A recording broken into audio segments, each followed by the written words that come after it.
let's check out some books. This first book I paid $4 for. It's a Charlton Comics. Fightin' Army. All new Fightin' Army. What number is this? 126. I just thought this was a really cool cover. Reminded me of the, gray wash tone covers. Soldier kicking down the door, taking care of business. Very cool. What would an Imperious Flex haul be without some Conan? Wow, maybe I should have changed my name to be Conan related. Anywho, paid $3 for What If Conan the Barbarian Walked the Earth Today, and $3 for What If Conan Were Stranded in the 20th Century. Pretty sure both of these are collected in the omnibus that I have, but went ahead and picked up the What If issues because I thought they were kind of neat one-shots to hold on to. A couple bigger keys. Paid $4 for the first appearance of Thothamon.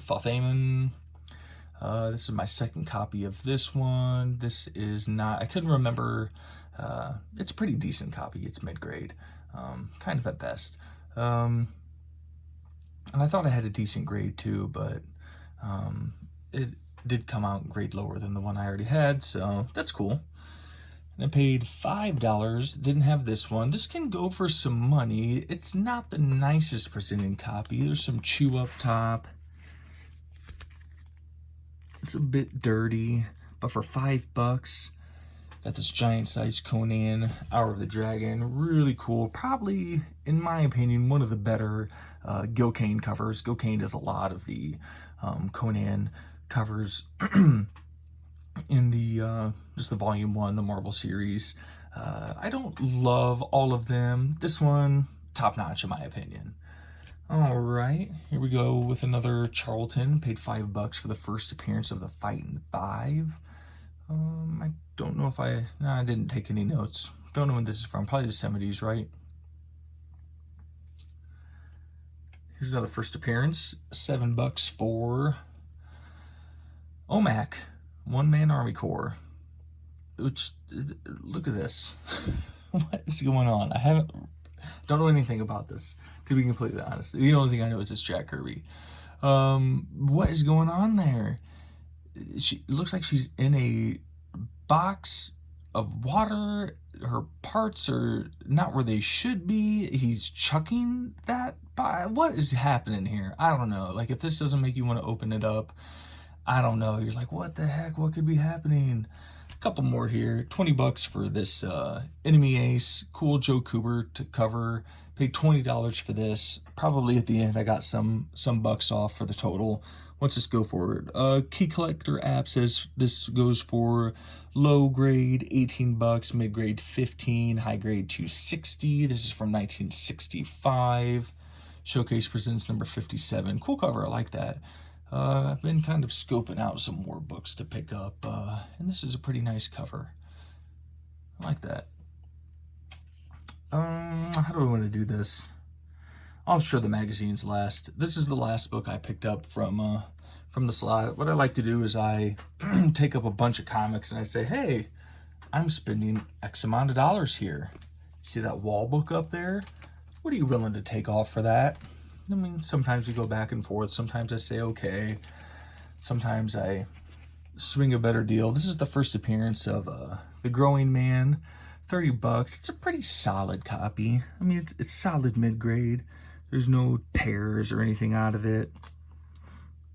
Show you the spine. I can't remember what they gave me off of this. They had it listed for $30. I didn't pay $30. Maybe just $20. Could have been $15. I don't really remember. Colors are popping on there. Purple's still really nice and purple. Cool book. I'm a Thor fan. Kind of putting together some of the Thor books. And, oh, yep, the magazines. Vampirella, number 31. What is this? Is this not a Frazetta? It's like, it looks like a Frazetta. I'm pretty sure it's a Frazetta, but I don't see a signature on it. So maybe it's not. If it is a Frazetta, I don't love it. I don't think it's his best work. The monkey's pretty sweet, like that panther growling up there. You got this cool stuff in the background. The chick's all right. I don't know if that's like a lion with a buzz cut. Not really sure. It's not my favorite. It's okay, but it's in a pretty high grade. It's a nice copy for 30 bucks. I paid for that, and I inadvertently became a Vampirella collector because my comic shop happened to get a bunch of Vampirella in, and they're pretty cool. They're pretty neat. This one is a nice copy of Vampirella 33. I thought that was really cool. Painted cover here with the spider coming down. I think all that kind of pops too. So I paid 20 bucks for that. And again, can't remember. I didn't get probably a ton off for everything. I probably bundled everything up there, and actually, since I was buying the 30 and the $20 Vampirella, I probably totaled everything up and said, hey, this is how much this is. If you throw in that Thor book, what about this price? We probably went back and forth. So it's kind of however you want to look at it.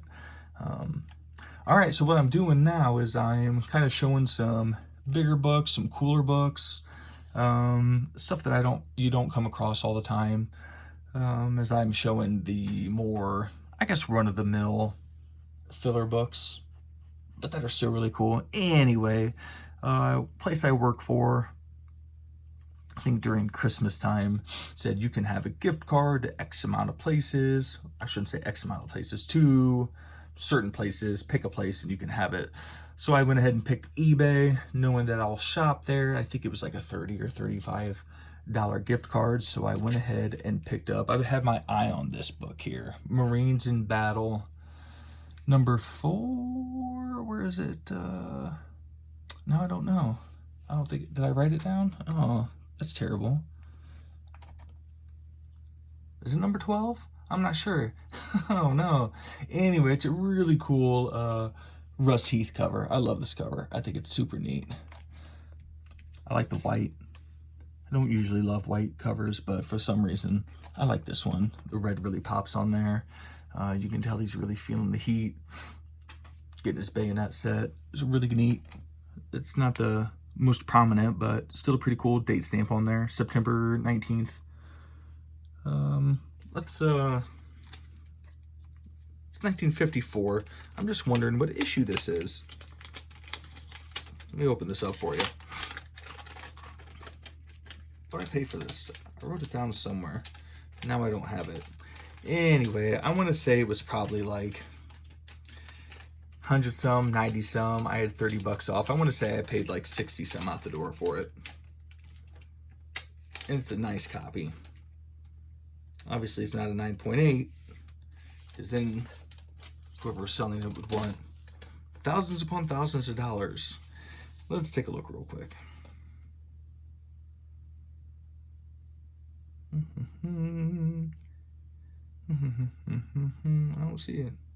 Volume 1, number 3. Okay, so it's Marines in Battle 3. I'll show you a little bit of it since I opened it up. Iron Mike McGraw. Look at that.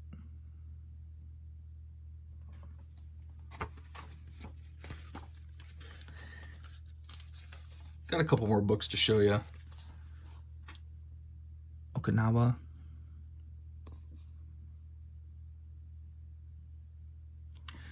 Pretty brutal stuff. I remember drawing battle scenes when I was younger.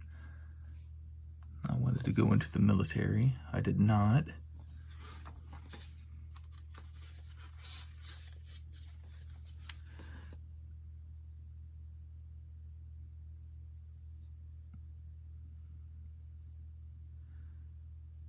Definitely had a glorified version of a lot of that, and a lot of these, I don't want to call them propaganda, but just media items that were available at the time.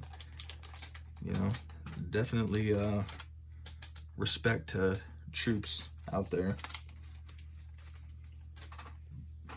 It's a hard thing to do. And let's show one more book. I got this book from a, I don't know where else you might exist. I got it from IG though. How much did I pay for this book? I wrote it out on the bag. $475 I paid for this. It's a 3.0. from 1951. It's in the Captain Science run. I think that some of the middle books are by Wally Wood. Maybe those are the more books. Those might be the books to go after. I think this one will hold up. I love that people like yellow covers. This is a yellow cover. We have bondage. There's a skeleton on it. There's a spaceman with a bubble helmet with a ray gun. Red, not dress, red pantsuit in distress. The green really pops on the yellow. Yellow and green is just a great color combination. What does this say? Harry Harrison and Vince Napoli art. Bondage cover, last issue. And I don't see this one popping up too much. Skeleton's got a knife through the ribs there. You can see it poking out the back. I think this is a super cool cover.